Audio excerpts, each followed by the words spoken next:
Oke, lanjut. Jadi yang pertama itu adalah, yang pertama di dalam komunikasi bahwa harus fokus kepada kebersamaan. Karena pasangan tidak boleh digantikan oleh siapapun. Oke. Tidak boleh digantikan oleh pekerjaan. Ya, karena kita sejak awal kita menikah, yang kita nikahi bukan pekerjaannya, bukan hobinya. Tapi kita menikahi pribadinya. Jadi di dalam komunikasi yang pertama tetap fokusnya adalah kebersamaan pasangan itu sendiri. Yang pertama, yang kedua kemarin kita bahas tentang keterbukaan. Ya, keterbukaan. Ya, kenapa? Karena tujuan dari keterbukaan itu adalah bagaimana kita membangun pasangan kita. Dan kalau ada keterbukaan, Jo, tidak ada kesempatan bagi pelakor masuk. Kalau ada keterbukaan. Tidak ada kesempatan. Maka jangan bilang begini, Pak, suami saya orang baik. Tunggu dulu. Ya, sekalipun suami malaikat, tetap harus ada keterbukaan. Ya. Oke, ya. Yang ketiga kemarin kita bahas harus cepat mendengar kok, Jo. Cepat mendengar. Ya, cepat mendengar. Karena wanita kemarin kita sudah bahas, ya. Wanita itu yang dia butuhkan itu adalah kita dengar terus. Bukan nasihat. Oke, ya. Nah, oke, malam ini poin yang keempat, Jo. Malam ini poin yang keempat adalah perkataan harus tepat waktu, Jo. Perkataan. Jadi, poin yang keempat harus tepat waktu. Oke. Jadi jangan bahas hal yang serius kalau pria lagi lapar. Jangan bahas hal yang serius pria lagi capek. Lagi lelah. Jadi timingnya harus tepat. Ya. Nah, masalah sering terjadi dalam pernikahan adalah suami baru pulang kerja, istri udah pelurunya udah keluar semua, Jo. Nah, itu yang menjadi berbahaya gitu. Jadi ini dua-duanya harus ngerti gitu loh. Jadi Amsal 25 ayat 11 berkata bahwa perkataan yang diucapkan tepat pada waktunya seperti buah apel emas di pinggan perak. Salomo dengan segala hikmatnya berkata bahwa perkataan yang diucapkan tepat pada waktunya seperti buah apel emas di pinggan perak. Artinya gini, kita boleh membahas, ya istri boleh menyampaikan unek-uneknya atau masalah apapun itu loh. Tapi cari timingnya, waktunya yang paling tepat dicari. Kan kemarin kamu tanya, Jo, kemarin nanya kan, Jo, kemarin kamu nanya, terus istri kita gimana? Kalau dia bilang, contoh dia masak nih ya, Pi, enak nggak masakan saya? Gimana? Kan begitu, ya kan? Nah ini juga butuh hikmat, Jo. Kalau dia bertanya saat itu, jangan kamu bilang yang sebenarnya, Jo. Kamu bilang masakannya luar biasa, Jo. Karena waktu dia bertanya, dia nggak butuh jawaban kamu. Dia butuh adalah pujian kamu, Jo.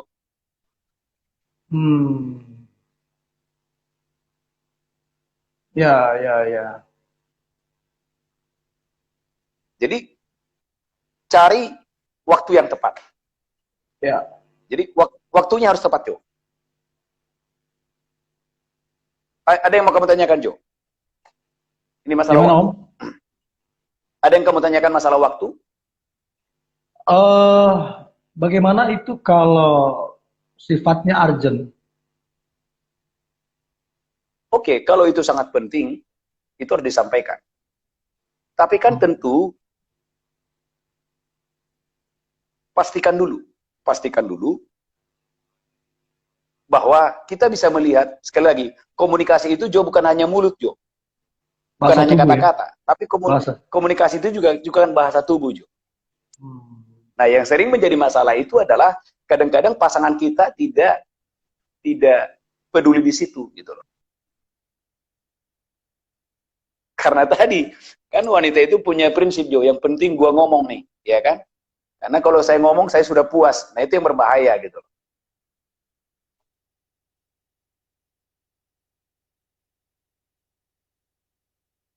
Jadi poin yang keempat itu adalah jangan bahas masalah di waktu yang tidak tepat. Jadi masalah boleh dibahas. Jangan bahas masalah di waktu tidak tepat ya. di waktu yang tidak tepat. Hmm. Makanya tadi saya bilang, jangan bahas hal-hal yang serius kalau lagi lapar, Jo. Jangan bahas hal-hal yang serius, ya kan? Orang suami lagi lapar, ya kan? Suami lagi capek. Coba, makanya pentingnya hikmat, Jo. Pentingnya hikmat, kapan kita harus berbicara. Gitu. Ya, ya. Yang kelima, Jo, harus bersedia dikoreksi, Jo. Nah, ini penting, Jo, bersedia dikoreksi. Bersedia dikoreksi dan harus bisa menerima kritik. Jangan sampai ada perkataan kotor, perkataan kasar keluar dari mulut baik suami maupun istri. Dan ini perlu dicatat, Jo. Ini perlu dicatat,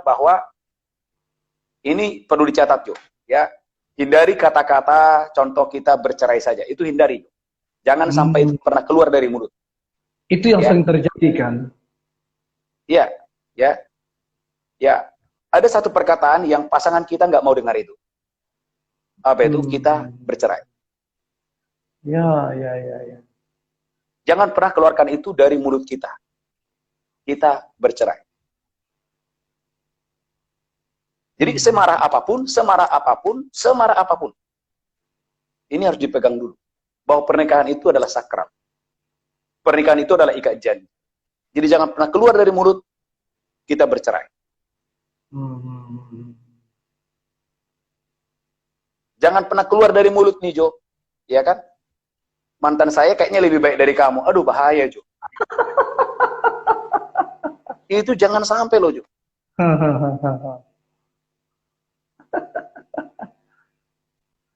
Jangan sampai keluar dari mulut, Jo. Gue nikah sama kamu. Waduh. Gue itu ya menyesal nikah sama kamu. Jangan. Semarah apapun. Jangan bilang kita bercerai. Jangan bilang mantan saya lebih baik dari kamu. Jangan bilang apa, gue menyesal nikah sama kamu.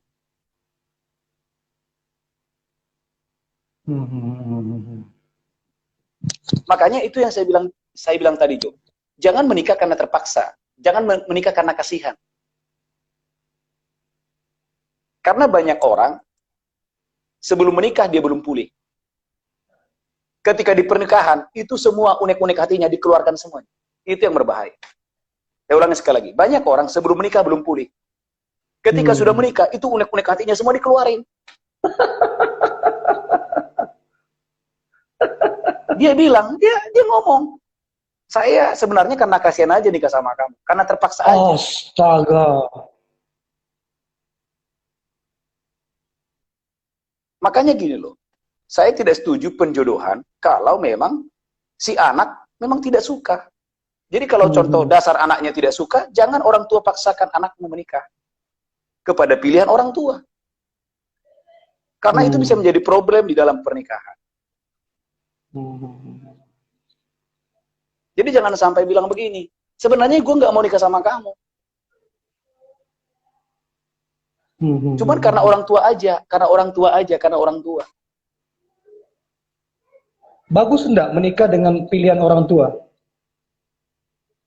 Tidak menjadi masalah karena Tuhan juga bisa pakai orang tua menunjukkan jodoh bagi kita.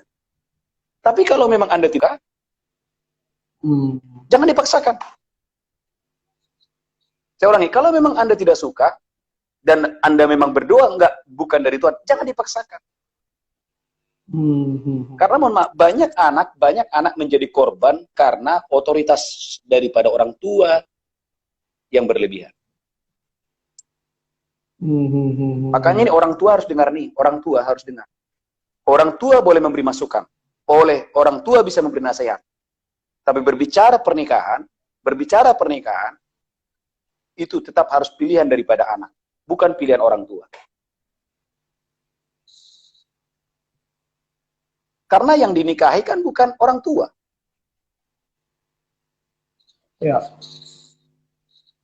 Yang dinikahi itu kan yang bersama selama-lamanya itu yang merasakan ya kan pahit getirnya itu kan mereka berdua.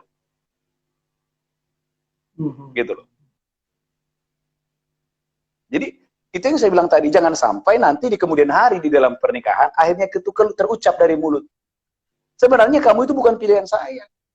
Bagaimana Kamu kalau itu bukan kalimat, pilihan saya, bukan maunya saya. kalau itu diucapkan bercandaan? Sekalipun bercanda, saya tidak yakin sekali lagi, saya tidak yakin itu candaan, saya tidak yakin. Karena kalau sampai orang ngomong begitu, itu adalah hal yang serius. Tidak mungkin orang menjadikan itu candaan.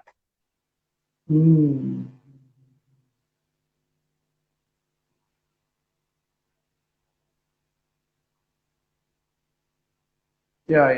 Itu yang saya bilang, di dalam sebelum orang masuk ke dalam pernikahan, hal-hal yang seperti itu harus dibereskan dulu.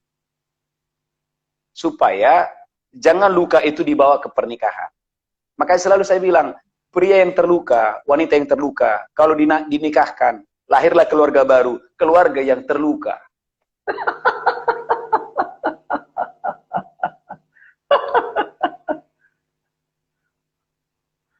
Ya.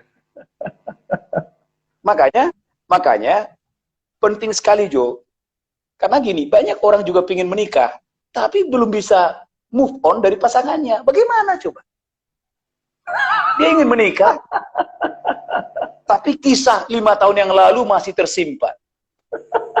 Kisah 7 tahun yang lalu, 10 tahun yang lalu, bagaimana? Jangan salahkan Tuhan. Emang cowok cuman dia? Emang cewek cuman dia? Itu yang saya bilang. Banyak orang tidak realistis. Lo jangan sampai mantan kamu bisa berbahagia, anaknya sudah 20, kamu nggak kawin-kawin, bahaya. Mantan anaknya sudah 20, ya kan? Kamu sendiri hanya menangis, bagaimana? Makanya pentingnya gini loh, makanya pentingnya bereskan dulu. Datang sama Tuhan, datang sama Tuhan, datang sama Tuhan. Tuhan pulihkan. Tapi kan Jo, kalau pria yang utuh dinikahkan dengan wanita yang utuh, keluarga yang hebat, Jo. Betul. Saya ada kasus itu, Om Petrus. Ada kasus, ini teman sendiri sih. Jadi bukan dia cuma kamu. Oke, iya. Dinikahkan dengan istrinya, dijodohkan. Setelah mereka menikah 1 tahun kemudian, dia terkejut. Istrinya bilang, jujur, aku tuh gak cinta kamu. Dia stres. Dan terakhir istrinya bilang, aku harus jujur. Dan mereka terakhir pisah. Keluarga tarik anak perempuannya, si laki-laki juga ditarik sama mamanya. Terakhir terjadi perceraian kan. Itulah yang saya bilang tadi. Ini saya harus ulangi lagi, Jo. Waktu kamu lajang, kamu milik orang tuamu. Tapi waktu kamu menikah, kamu bukan milik orang tuamu, kamu adalah milik pasanganmu. Itu catat itu. Wow. Orang tua harus tahu ini. Makanya kita berkata, hai suami, tinggalkanlah ayahmu. Ini bukan bicara meninggalkan rumah, bukan. Ini bicara prioritas. Oleh karena itu, kalau seorang laki-laki belum bisa membangun sebuah keluarga, gak usah kawin, gak usah nikah. Kalau seorang laki-laki belum bisa membangun keluarga, gak usah nikah. Walaupun bapaknya kaya, jangan sampai perahu di dalam kapal. Karena bapaknya punya kapal besar. Jangan sampai. Orang tua harus memfasilitasi anaknya. Untuk apa? Untuk punya tanah pusaka sendiri. Untuk punya keluarga sendiri. Wow. Sehingga anak tidak jadi korban. Oke. Om bisa sebutkan gini, Jo, berapa tadi? Om poin tadi, Om, biar kita dapat lagi berapa poin komunikasi apa lagi? Oke. Bersedia dikoreksi, Jo. Harus bersedia dikoreksi. Bersedia menerima kritik. Boleh mengkritik, tapi jangan dengan kata-kata kasar. Boleh memberi kritikan. Nah, yang sering menjadi masalah gini loh, Jo. Ketika terjadi konflik, yang diserang bukan pokok permasalahannya, tapi yang diserang pribadinya. Ini yang nggak boleh. Kalau ada Itu masalah, dia. jangan serang pribadinya. Serang pokok permasalahannya. Ya, ya betul betul. Jadi kalau ada konflik, ada masalah, jangan serang kelemahannya. Kalau kita menyerang kelemahannya, berarti kita menyerang orangnya, pribadinya. Dan itu sering terjadi. Itu yang sering terjadi. Oh. Itulah yang saya bilang tadi, ego. Itulah yang menciptakan perceraian. Ego yang ketinggian.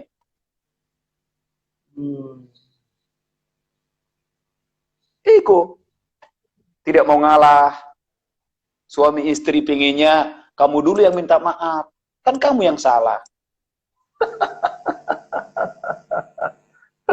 Maka nggak heran Jo. Ya kan? Orang pacaran, orang menikah, berkelahi.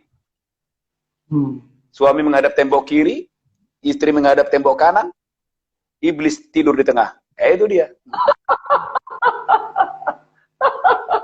Oh, iblis dapat ranjang ya? Ya, ya. Loh iya dong. Nanti kita akan bahas sesi yang terakhir, Jo. Nanti kita akan bahas bahwa sebelum matahari terbenam, semua masalah harus diselesaikan. Sebelum matahari terbenam, semua masalah apapun itu harus dibereskan. Berarti berarti dalam pernikahan harus tercipta dong kesepakatan, Om. Yes. Harus tercipta dong kesepakatan. Makanya gini Jo. Bahwa pentingnya kesepakatan atau komitmen-komitmen kecil itu bukan hanya di masa berpacaran. Di masa pernikahan juga itu penting. Contoh misalkan, buat kesepakatan. Contoh gini loh, jangan kritik pasanganmu, ya kan? Contoh, saya tidak boleh mengkritik istri saya di depan keluarga saya, nggak boleh. Jangan bicarakan aib pasanganmu, saya puji Tuhan Jo, sampai sekarang, saya tidak pernah bicarakan aib istri saya, kelemahan istri saya kepada keluarga besar saya sampai hari ini. Istri saya juga begitu. Istri saya sampai hari ini tidak pernah bicarakan kelemahan saya kepada keluarga besar.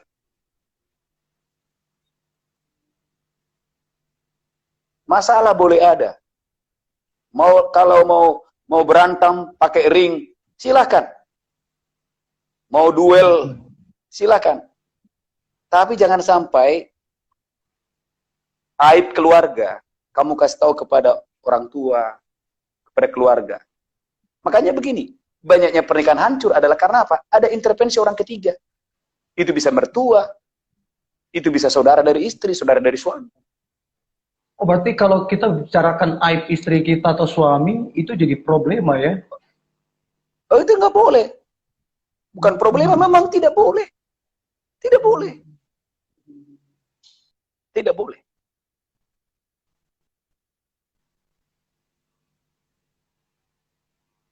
Oleh karena itu begini Jo, bersedia dikoreksi, bersedia menerima kritik, tetapi ya jangan mengkritik dengan kata-kata kasar.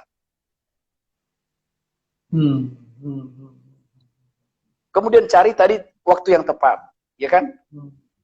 Jangan buka aib kamu, masalah di depan umum, jangan.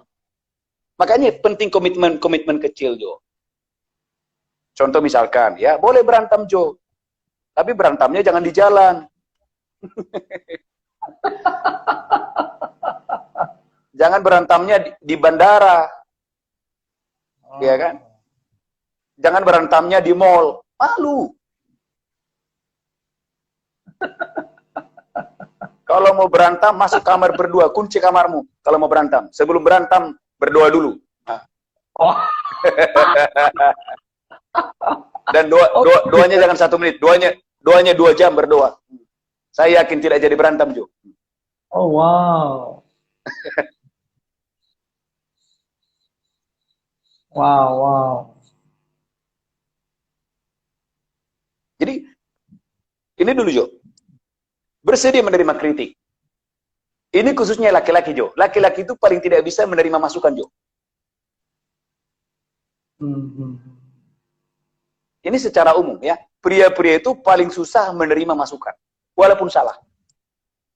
Oh, gitu Udah ya? salah ngotot lagi. Iya. makanya saya juga harus bertobat, Jo. Saya juga harus bertobat. Ya, kadang-kadang, waduh.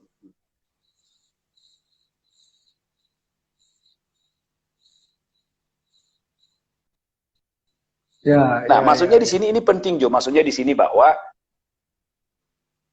pria jangan malu terima masukan dari istrimu. Jangan malu. Karena memang dia bukan pembantumu. Sekalipun itu sakit. Sekalipun itu sakit. Karena gini loh, yang paling mengasihi kamu di bumi ini bukan orang tuamu, istrimu.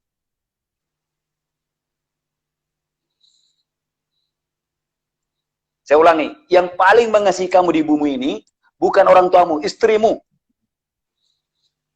Wow.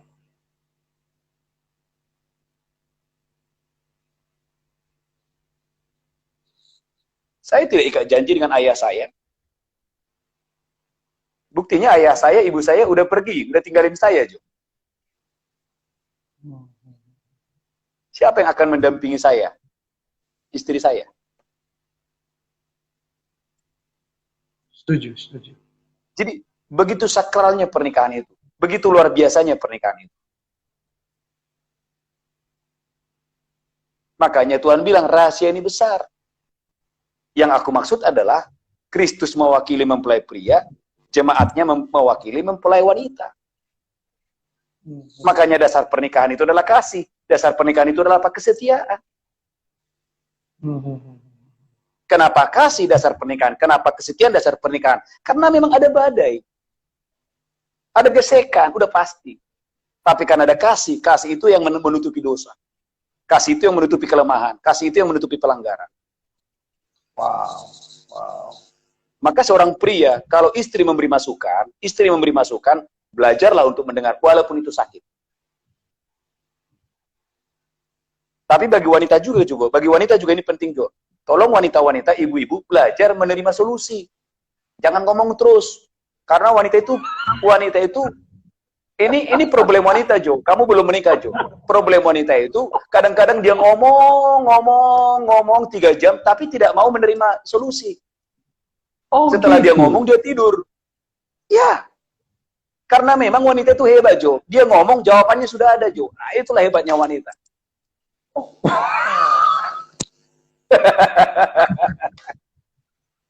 Dan itu secara umum wanitanya. Wow. Biasanya wanita begitu. Karena memang sekali lagi, Jo, karena kebutuhan wanita itu kan dicintai, Jo.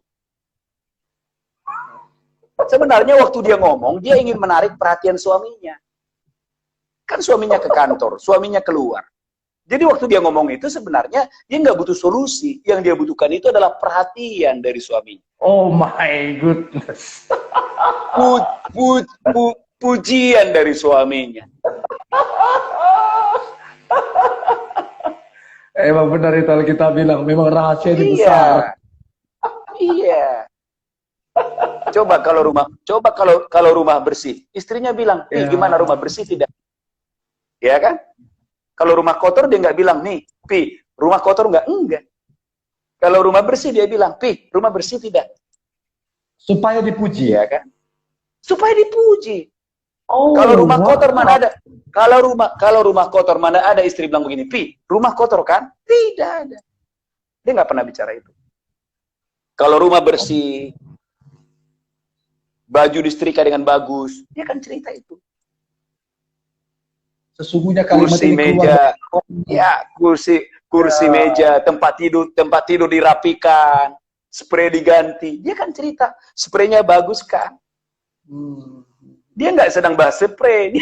Yang dia bahas adalah dia butuh perhatian, dia butuh pujian.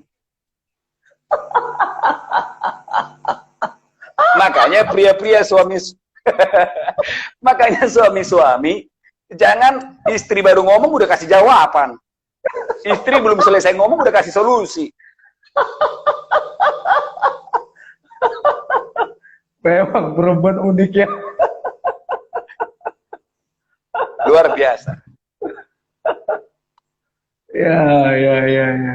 Makanya saya sarankan kalau suami ingin berbahagia, arahkan istri-istri jadi pendoa Patio. Supaya mereka berdoa atas bangsa negara, mereka berdoa atas pulau-pulau, berdoa atas Afrika, atas negara-negara yang jauh. Supaya pelurunya habis, Jo.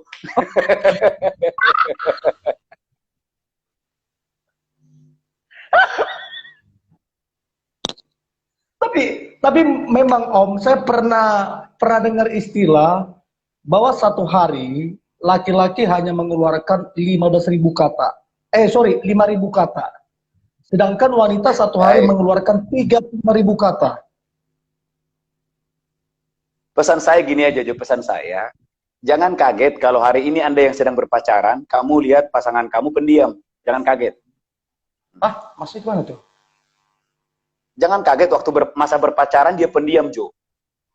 Setelah nikah, waduh. Bukan ada masalah, tidak, karena dia belum bisa mengeluarkan dia apa adanya, Jo. Makanya gini, Jo. Gini, saya tanya kamu, mana ada orang pacaran langsung berani, mohon maaf ya, berani kentut di depan pasangannya? Enggak, kan ada, Jo. Oh iya, betul. Tapi kalau suami istri berani, kalau suami istri itu lomba, Jo. Berlomba suami istri. Masa? Karena udah nggak ada malunya. Loh, kamu belum menikah. Apa gak jorok itu? Itu akan jadi musik. Itulah nikmatnya pernikahan, Jo.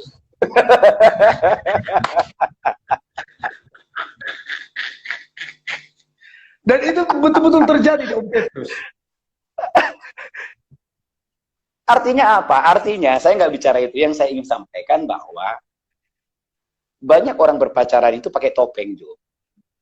Oh ya. Tapi kalau orang sudah menikah, kan sudah telanjang. Mana ada orang pacaran telanjang? Yang telanjang itu orang sudah menikah. Dia akan terbuka semuanya di situ. Makanya itu yang saya bilang, kalau masa berpacaran saja, kamu sudah diselingkuhi, putusin. Saya ulangi, kalau masa berpacaran kamu sudah diselingkuhin, putusin. Kamu harus tegas di situ. Jangan kompromi di situ. Wow.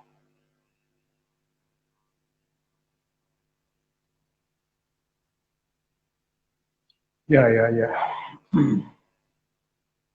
Nah, masalahnya banyak orang, Pak, nanti kan bisa berubah.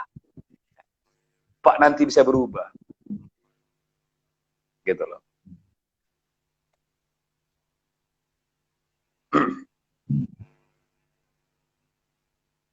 Oke, kita bahas yang lain, Jo. Yang keenam, Jo. Oke. Yang keenam. Om, yang keenam. Sebelum masuk yang keenam. Sebelum masuk yang keenam. Kenapa, Jo? Sebelum masuk yang keenam. Kan kita masih ada waktu sekitar ya 10 menit lah. Nah, maksudnya saya jelaskan poin yang dari kemarin, ada berapa itunya poin-poin itu supaya teman-teman yang dengar ini mereka bisa dengar komplit. Oke. Yang pertama tadi hanya di dalam gitu aja, Om. Oke, di dalam berkomunikasi tadi, poin yang pertama bahwa kita harus fokus kepada kebersamaan. Kebersamaan, oke. Contoh gini loh, waktu berpacaran kan kita ada waktu berdua, betul nggak? Ada waktu berdua, nonton berdua, makan berdua, ya kan? Jalan-jalan berdua.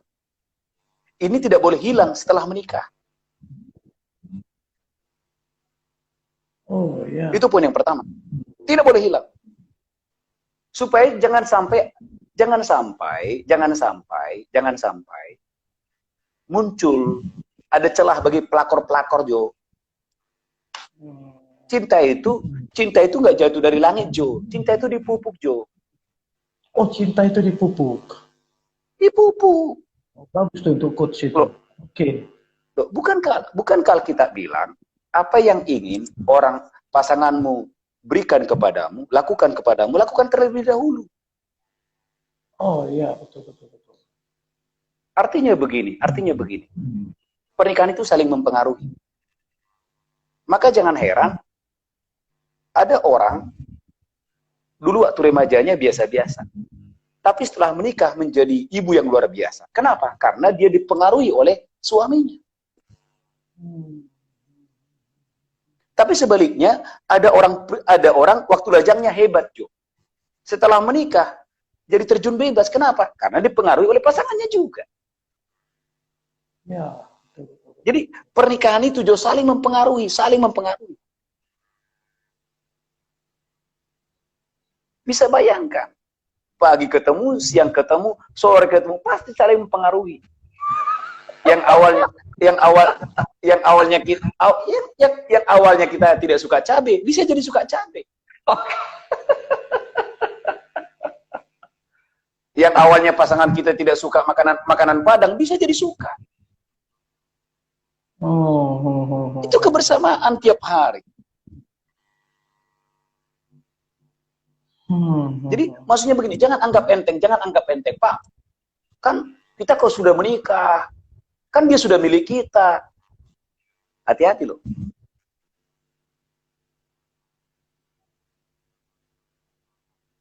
Ya. Maka gini, jangan korbankan pasanganmu hanya dengan harta. Jangan karena supaya harta, cepat kaya, dan semuanya itu kamu korbankan pasangan kamu. Makanya ini penting, Jo.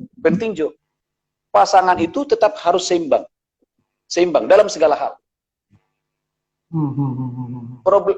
Problem terbesar adalah, perhatikan baik-baik. Problem terbesar adalah suami tambah kaya, tambah tampan, tambah pintar, tambah pandai. Tiap hari belajar suaminya. Istrinya cuma di rumah. Istrinya tidak upgrade dirinya. Jadi jangan salahkan suamimu selingkuh. Oh, wow. Ini penting sekali. Suami istri itu harus seimbang. Sebelum dan sesudah pernikahan. Harus seimbang. Wow, ini keren kalimat ini. Harus seimbang. Istri-istri nggak bisa bilang begini, nggak apa-apa Pak, yang penting suami saya. No. Jangan istri berhenti belajar. Imbangi suami kamu. Berarti bertumbuh bersama wajib. Wajib bertumbuh bersama. Karena istri bukan pembantu, istri bukan tukang masak.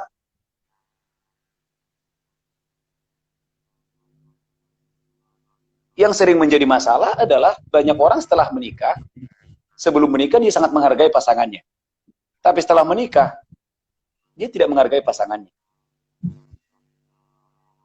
Terjadi perubahan prioritas. Suaminya bilang begini, yang penting gaji saya kasih ke kamu, udah diam aja. Itu bahaya. Kamu diam aja, gaji kan ada, udah saya kasih ke kamu. Kamu diam aja di situ. Wow. Kamu lihat perubahan di situ, Jo. Kamu lihat terjadi pergeseran. Waktu berpacaran, saling menghormati. Saling menghargai. Tapi setelah menikah, suami merasa dia di atas. Dan dianggap istrinya itu nggak tahu apa-apa.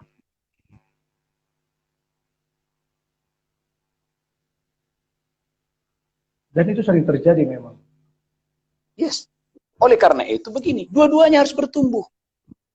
Jangan juga suami ngomong, istri nggak nyambung. Itu berbahaya, Jo.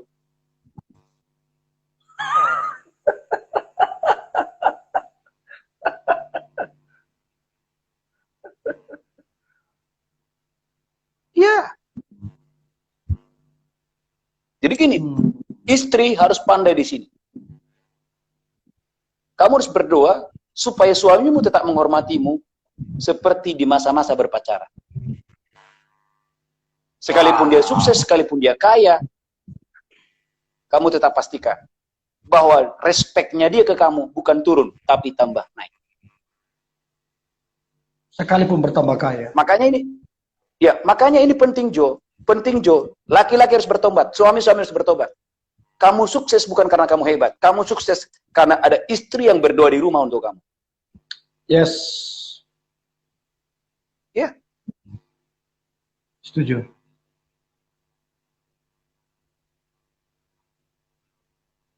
Makanya gini Jo, ada yang disebut dengan berkat pernikahan. Berkat pernikahan itu gini Jo. Contoh, misalkan waktu lajang gajinya 5 juta, pacarnya 5 juta. Setelah menikah, bukan 10 juta, bisa jadi 50 juta Jo. Beuh, amin. Saya ulangi, Terjadilah atas. saya ulangi Jo, saya ulangi Jo, dengerin dulu Jo, dengerin dulu. Oh iya, iya, iya. Ini waktu lajang Jo. Waktu lajang, ya kan pacarnya laki-laki, gajinya 5 juta, si cewek 5 juta. Setelah nikah, padahal yang kerja suaminya, gajinya jadi 30 juta. Nah, yang sering menjadi masalah, suaminya bilang begini, ini karena gua tahu. Memang suaminya yang kerja. Tapi dia lupa. Gajimu 30 juta bukan karena kamu. Itulah berkat pernikahan itu sendiri. Wow, keren, keren. Makanya ini kabar baik, Jo. Jarang lajang kaya, Jo. Oh gitu. Jadi kalau mau, oh iya dong, kalau mau cepat kaya, kamu harus segera menikah supaya kamu terima berkat pernikahan. Amin.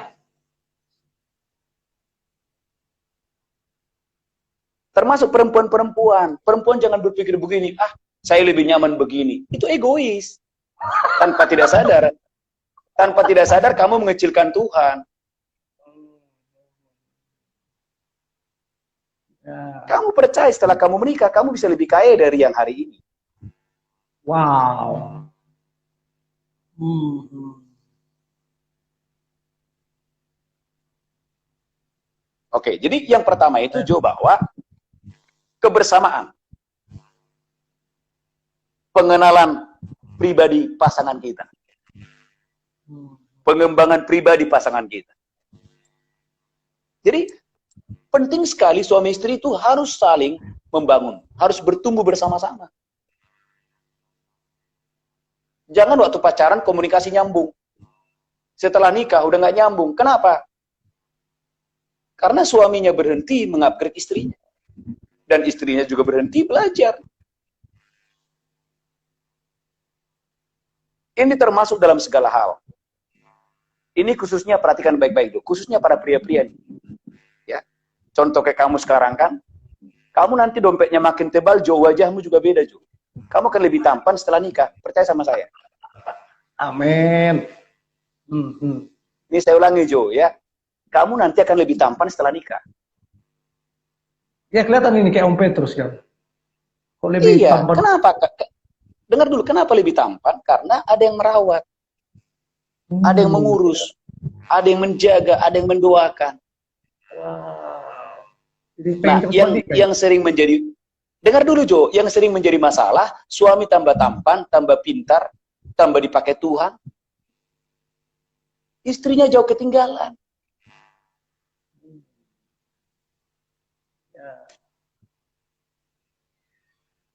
Jangan istri bilang, jangan, nah ini yang berbahaya, istri sok rohani. Waduh, saya apa enggak? No. Suamimu juga laki-laki. Upgrade dirimu. Setuju. Amin. Amin. Iya. Oleh karena itu bahaya, ini bahaya Jo, bahaya Jo, bahaya Jo. Kalau memang Anda tidak cinta, jangan menikah Jo. Kalau memang kamu tidak cinta, jangan dipaksakan. Menikahlah karena memang kamu cinta dia.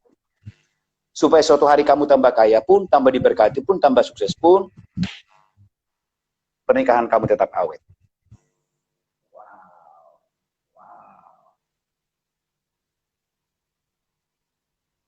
Wow. Jadi itu yang pertama dulu.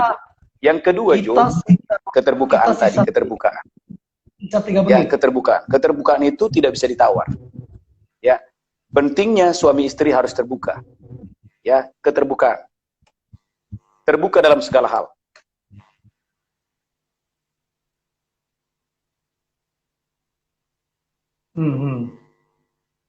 Sisa 3 menit. 3 menit.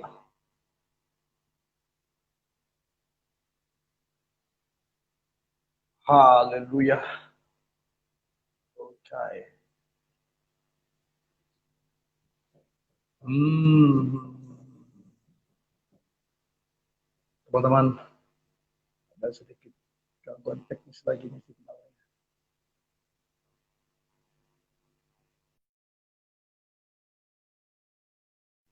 Sorry, Oke, oke. Ada sedikit gangguan signal. Bisa beberapa menit lagi. Febri, Lydia, Oli, Chris, siapa ini? Oke.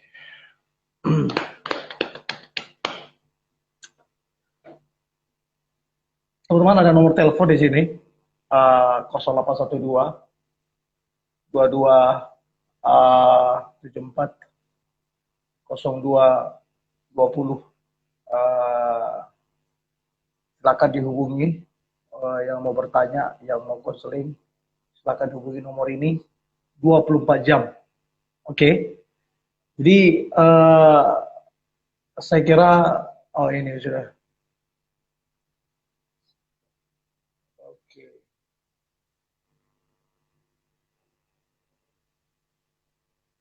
Oh. Om Petrus. Om Petrus. Ya, oke. Ya, sisa 1 menit, mendingan Om Petrus close aja. Satu statement, sisa 1 menit. Lo padahal tadi masih ada 2 lagi yang belum kita bahas, Jo. Tadi harusnya ini. Hari Sabtu masih bisa. Sisa 1 menit. Okay. Mendingan Om Petrus close 1 menit, baru kita tutup. Oke. Ya, saya tutup, Jo, ya. Ini penting sekali. Ya, penting sekali bahwa pernikahan itu adalah hadiah yang terbaik yang dari Tuhan. Oke. Karena itu investasi uangmu, waktumu untuk pernikahan itu sendiri. Wow. Jadi itu ya kalimat penutupnya ya. Oke, Ya. Om Petrus. Investasi uangmu, waktumu untuk pernikahan itu sendiri. Ya. Oke. Thank you so much. Sampai ketemu hari Sabtu jam 9 malam di sesi yang keempat. Om Petrus, thank you. Tuhan berkati. Okay. Tuhan berkati. Ya, ya.